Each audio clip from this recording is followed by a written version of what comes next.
We've been fortunate enough to have a strong relationship between Governor Gianforte, the Lieutenant Governor Juris, and their cabinet, and the entire administration, and the Montana Chamber of Commerce. It's really helped us move forward the business environment for Montana and for each of us as business owners and people in business and the business community at large. While we're unable to have Governor Gianforte today, we are absolutely thrilled to have Lieutenant Governor Kristen Juris with us. Her leadership and dedication to Montana has been invaluable to the business community and to our ability to continue to do work.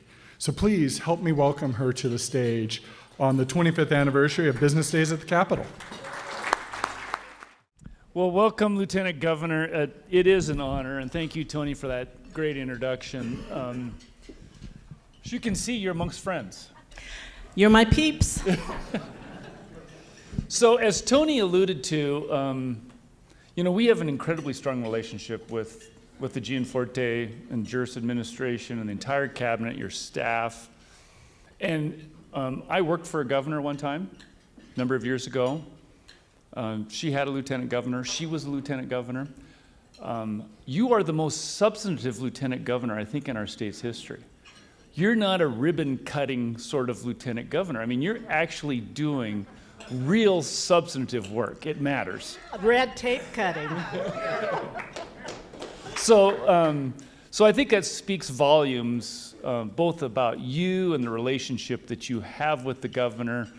This regulatory and this red tape effort that you've undertaken, that the governor asked you to lead, it's been a big part of the Gianforte administration going forward, and in the past.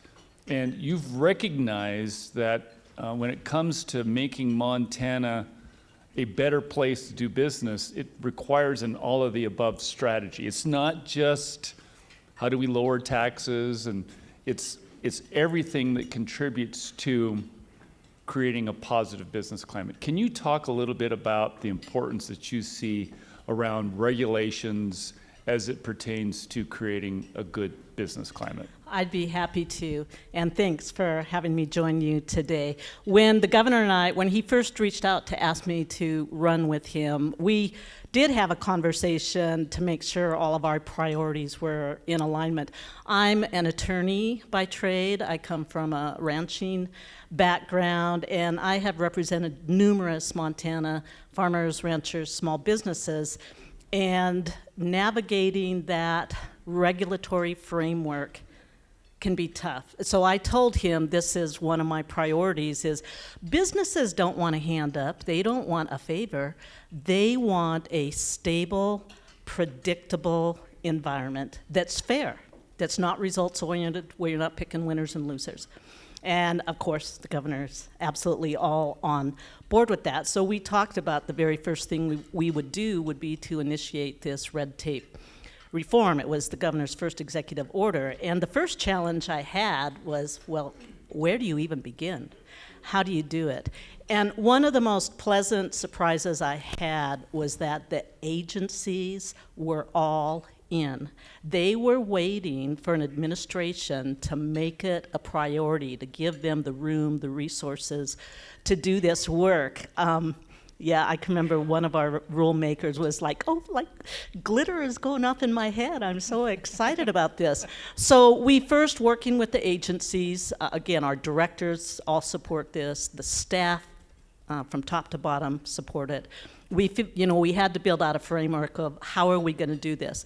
The governor has 13 agencies under his direction, and they have approximately 12,000 regulations. So we built out a time frame. They each committed to reviewing each and every single regulation. We couldn't do it all at once.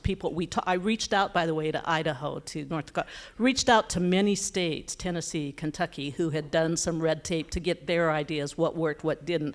We didn't think like immediately sunsetting or eliminating all regulations would work in Montana with, the resources that we had. It just would have created an incredible gap. So the agencies identified regulations that needed reform, repeal, amendment. We we identified criteria. What are you looking for? Are they, if you're using fax machine and only fax machine versus electronic communications, are you referring to statutes that don't even exist anymore? Are you streamlining your processes? Are they duplicative? So we identified criteria, and they applied those criteria consistently across the agencies to undertake this red tape reform. And I told them repeatedly, it's a marathon, not a sprint. And that's what they've done. I'm happy to announce that 4 years after we started this, they have reviewed every regulation. 25% of them have either been repealed or amended under the red tape relief. And that's just stage one. Well, that's, yeah, right? It matters. But when I look at that, it's like 4 years, you've cut, 25% have either been rewritten to make them better or you've eliminated them. I'm assuming that as you go forward for the next 4 years, it gets to be harder, right? You've kind of picked up the low-hanging fruit, and now it's like a little bit more difficult as you go forward. But maybe I'm wrong. Well, we did, of course, try to pick up some low-hanging fruit. There's still some low-hanging fruit there, but there is still a lot of work to do. We staged them, prioritized them based on complexity, so some of the more complex ones will be coming. We thought some of them would have some statutory changes we wanted to wait for before we started implementing. So no, we are not slowing down the pace. In fact, the agencies have picked up the pace. And part of it is, one of the things that we did is, agencies are pretty consistent in rulemaking, but not all, especially our smaller agencies. That, well, our big agencies are DPHHS, DLI, and DEQ have the most regulations. So we have put them all on the same software platform, a company named Esper, and working with the Secretary of State, we've gone entirely digital with our administrative register, our administrative rules, and transmitting. The agency had to literally print off their proposed rules, get them over. It was just not an efficient process. So we're now more efficient. Another thing the governor's office did, which might make it a little less efficient, is we literally read every rule. The policy person and one of our legal counsel, or with my legal background, I'm assigned some of them, we read every rule. So just the other day, I was reading a proposed rule, and they limited the license to only a corporation. So I called back and I said, wait. We have LLCs, we have limited partnerships. Why are you limiting this to a corporation? It wasn't even a subject matter. It was just one of those, they missed it. And so we do read every rule, which maybe slows it down a little bit, but we become much more efficient. Secretary of State has become more efficient. So I think we're going to even pick up the pace. Well, it matters, and I think that points to the fact that you pick up a little piece like that. I can't imagine a more glamorous job than reviewing rules and regulations. Well, it's a good sleeping aid at times. So let's turn to another glamorous subject real quick, tort reform. And Charles loves tort reform, right? And we've done a lot of work with you specifically on tort reform. And it is one of those sort of issues that is a passion amongst attorneys. It does matter in the broader scheme of things. It does contribute to a business climate in Montana. Can you define for us, if you will, kind of tort reform and why it matters in the business climate?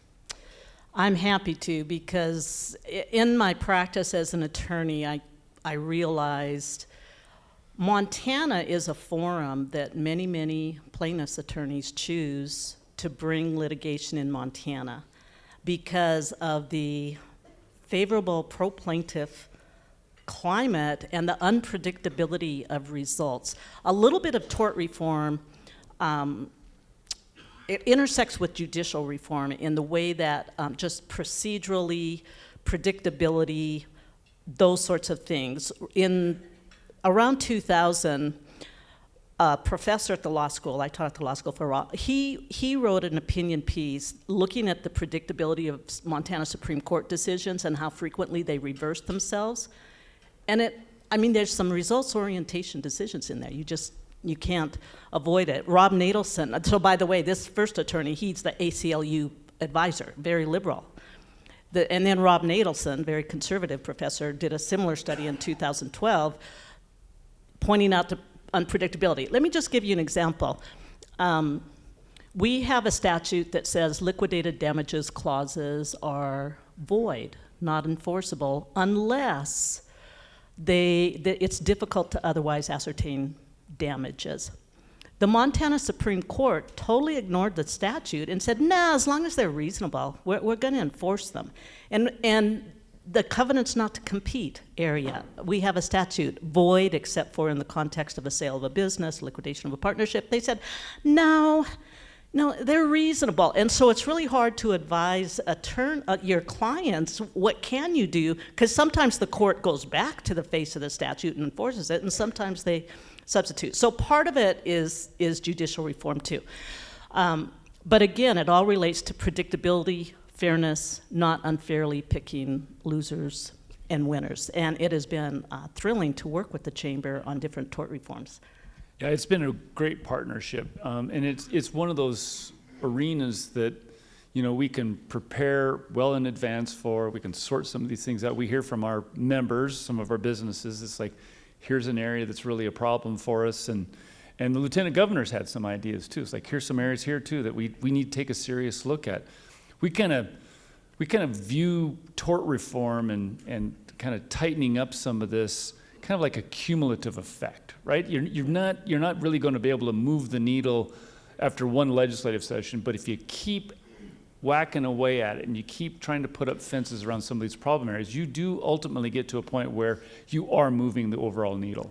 Well said. And one of the governor's favorite sayings to all of us is, you don't win football games with Hail Mary passes, you win them with consistent 4 to 5 yard plays. And that is our strategy. His strategy is to move the needle, so cumulatively. So do you want me to just talk about some of our successes in 2023? So I talked about just the courts and procedure. Changing the preliminary injunction standard was huge. The Montana Supreme Court had its own standard, whereas the federal standard is you have to meet 4 criteria. You have to succeed on the merits, there has to be a balance of equities, and 4 different factors, irreparable harm, and it has to be in the public interest. In the Montana courts, you only had to solve one of those 4, and you got a preliminary injunction. The federal standard is all 4. So Steve Fitzpatrick carried a bill, they have to satisfy all 4. So that's an example of a procedural. Last session, Senate Bill 169 made several revisions to punitive damages laws, where Montana has had some pretty outrageous results.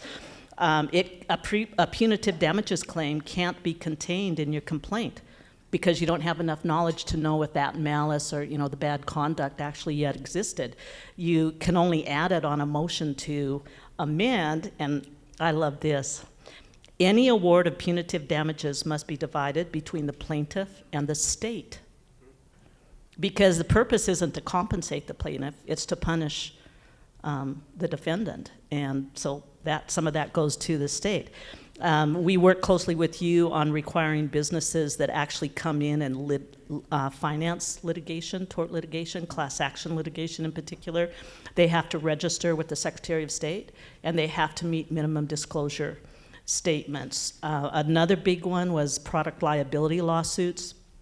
We added defenses such as misuse or negligence by the plaintiff, compliance safe harbor, approval of products, meeting regulatory compliance, and probably one of the most important ones, a 10-year statute of repose, where you can't bring a lawsuit more than 10 years after the product was sold.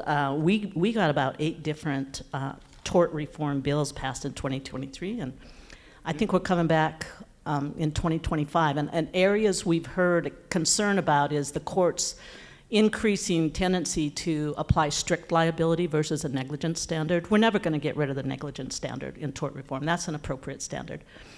But the California court that held utilities under a strict liability standard when it came to wildfires that had been caused by downed lines, even though that company was not negligence. It had done everything reasonably necessary to make sure that those lines were maintained and safe. So I think we're going to see some legislation in 2025 that, as long as you meet certain standards, national standards, or certificates for fire manager that you've hired to manage fires, you're going to be protected from strict liability. You will not be protected from negligence claims. And I can see you attorneys are all geeking out on this sort of stuff, right? This is kind of your kind of arena here. We are geeks. But a couple of the examples that you pointed out, and this has largely been our goal, is that as we look at tort reform is, one, we don't want Montana to be an outlier in the sense that it's like, you know what, you got all these other states that have one sort of a definition or a law, and then we've got this anomaly sticking out there. And then another one is kind of a preventative medicines thing, like what we've seen with liability around wildfires and stuff on the West Coast. It's like, so how do we get in front of some expected litigation should something come awry? Now, at the risk of really setting your hair on fire, No pun intended.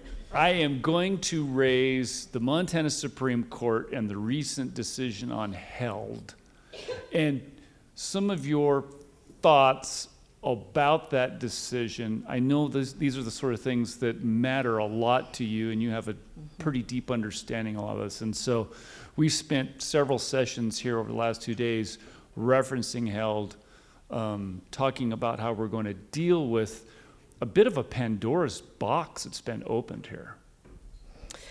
Well, I'm going to start by saying, buckle up. I think that the sad thing about the held decision, it's the proverbial opening of the litigation floodgates, because they state that Montana citizens have a right under our Constitution to a stable climate system,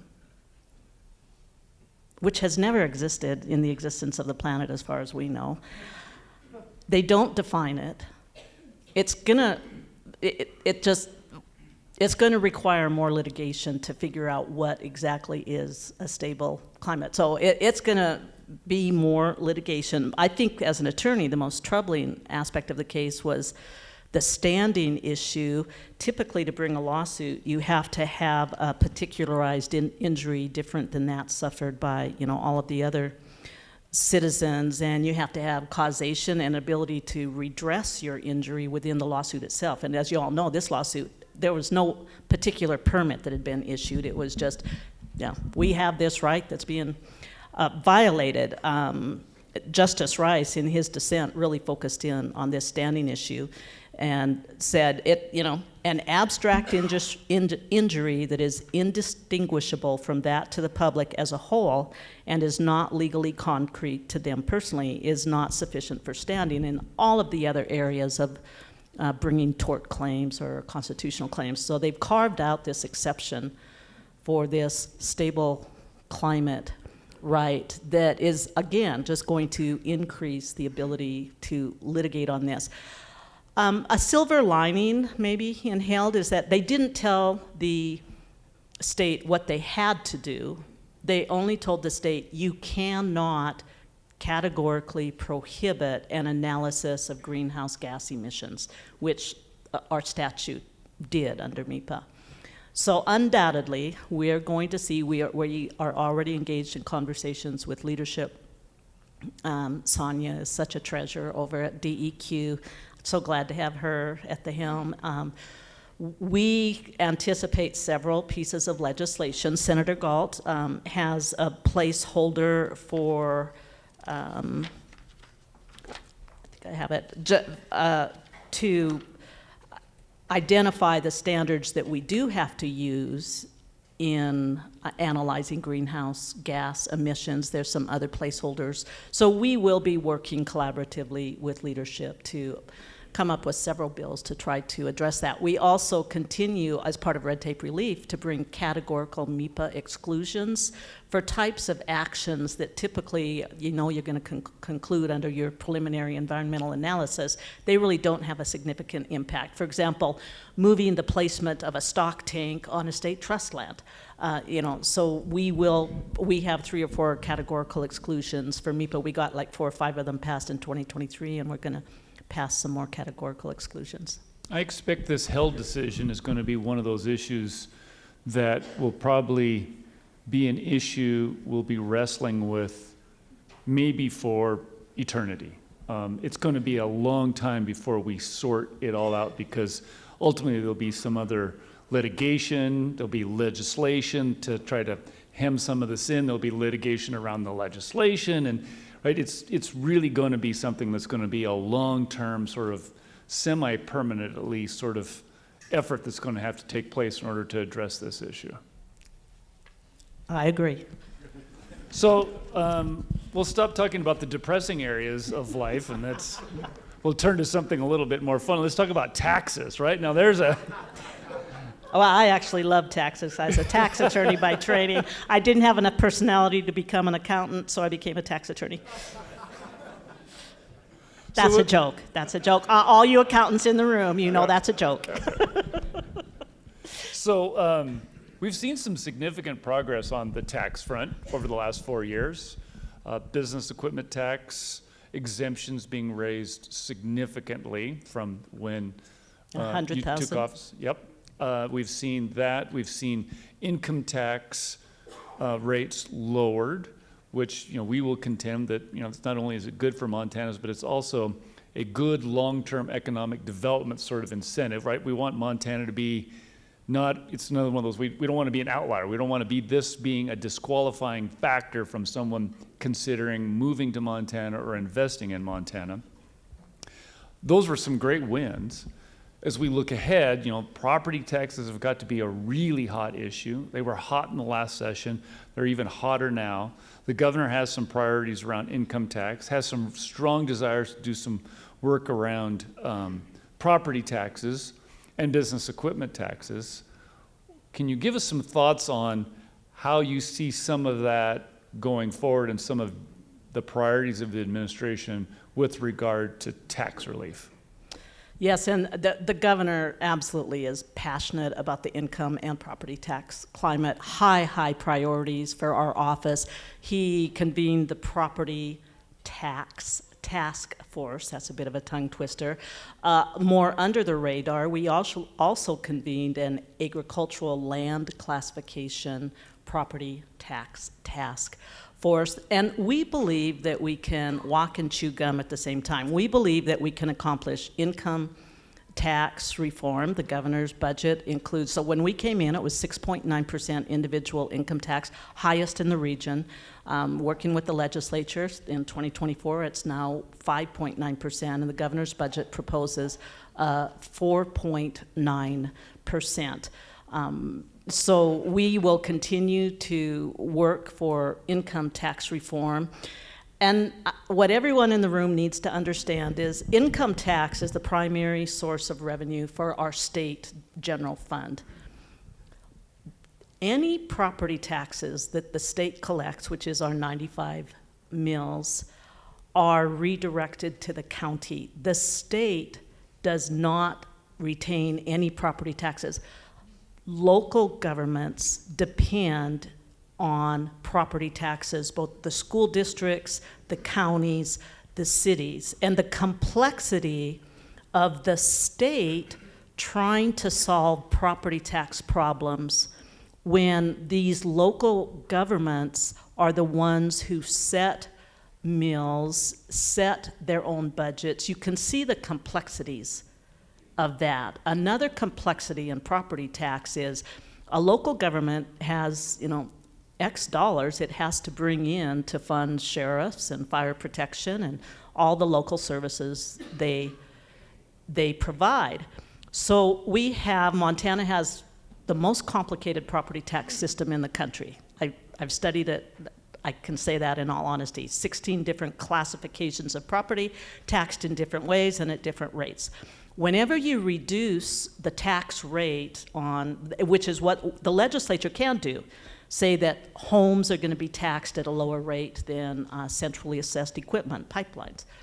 But whenever they do that, whenever you reduce the tax rate on one class of property, the budget stays the same at the local level. You are increasing the taxes paid by another class, and that's our retail storefronts, our big, centrally appraised properties, agricultural land. So it's complex. to fix this problem. Having said that, what the governor is working on a bill, it should be introduced soon, that coming out of the property tax task force does lower the tax rate on your primary residence to 1.1% of market value. So that means if you have a $100,000 home, its tax rate is 1.1%, or $10,100. And also provides a preferential rate for rental properties of 1.1%, so that we can benefit, in theory, the renters in those properties. Lower taxes should be lower rents, and also commercial, our Main Street commercial properties. So that is the proposal, but everyone needs to understand that means you're going to be seeing a higher bill from Northwest Energy, because they're going to be paying higher taxes, and who do they pass those taxes on to? You. But so there are some proposals out there, and legislators have their own proposals. So we think we can accomplish both, and we hope to do it. And we saw some of that tension today with our legislative leadership over both in the minority and the majority party over, like, how do we tackle this tax issue, the complexity of the property tax issue and income taxes, and it is going to be fascinating to see how we square that circle during this legislative session. Right? It is, and I see, like, Senator Tribus has a bill where he just taxes every class of property at the same rate, which, quite frankly, is what most states do. Yeah, and in our agricultural task force, agricultural lands are not valued at market value, but on your agricultural production value. So they generally generate a lower tax. Paradise Valley, Gallatin, especially in those places. But you automatically qualify as an agricultural property if you're 160 acres or more. The purpose of the agricultural lower tax rate is to incentivize egg production, not private preserves where someone comes in and buys 640 acres and then puts it, wants to keep it for elk or whatever. So we're trying to address that and some other really quirky sorts of aspects of agricultural land classification. But the goal is this: only active agricultural land, even if it's my 10 acres that produces hay, gets the agricultural. It's not a matter of size. It's a matter of, are you really actively producing agricultural products? But then how do we avoid abusing it, like planting 6 cherry trees on a flathead facing property to get, so that too has its complications, but you'll see that too. Yeah, and if you want to stick around, we're happy to bring in some tax experts to walk you all through in excruciating detail the property tax regime that we've got in this state, but we won't bore you with those details right now. So I tell our business friends all the time that, with the re-election of the governor and the lieutenant governor, and the partnership that we have, and this great relationship that we have as an organization and the business community as a whole, is that we're looking at this next 4 years with a sense of urgency, right? We know who we're working with, we know who we're dealing with, we have a lot of very closely aligned sort of priorities over the course of the next 4 years, and we know that at the end of 4 years, we don't know what kind of an administration will follow. And so we're going at this next 4 years with a real sense of urgency. I know it's not lost on you that you've got 4 years left in this position. Can you talk to us about some of your priorities and the sense of urgency that you have as you look ahead, knowing that, right, you can see the end of the calendar from where you sit today? I want to continue to remove barriers for licensing of occupations. We don't want to be competitive. We want to keep consumers safe. That should be our 2 main goals. So you'll be seeing legislation in that way. I'm a ranch girl. Water rights are near and dear to my heart. I want to solve this exempt well problem and other water issues that are facing us. And I want to reduce that corporate income tax rate from 6.75% to 4.75%. as well. So those are some of my wish lists. Well, great, and thank you again, Lieutenant Governor. I'll give you a moment if you have any sort of final thoughts or any other subjects you want to cover. It's a great opportunity, so please feel free. My final thought is, everyone in this room, you matter. You have an important role in the legislative process. Now, Todd and Charles and other representatives go in for you on behalf of the chamber, but don't ever not come because they do such a good job speaking for you. It really matters when each of you shows up and tells your personal story of how a particular law has adversely or positively impacted your business or your family. The legislators, in my opinion, listen more to your personal stories than to the stories of those lobbyists who go in and, always represent you well, but they really want to hear it from you. So my last word is engage. Even if you can't appear in person, write letters to the committee, send them an email, and don't blast it to all 50 senators. Send it to the one or two that you know personally or your own, because they get hundreds of emails a day. But please engage in the process in addition to your leadership and help us get good bills passed, and perhaps even more importantly, bad bills killed. Thank you, Lieutenant Governor. Appreciate your friendship and your leadership. Thank you.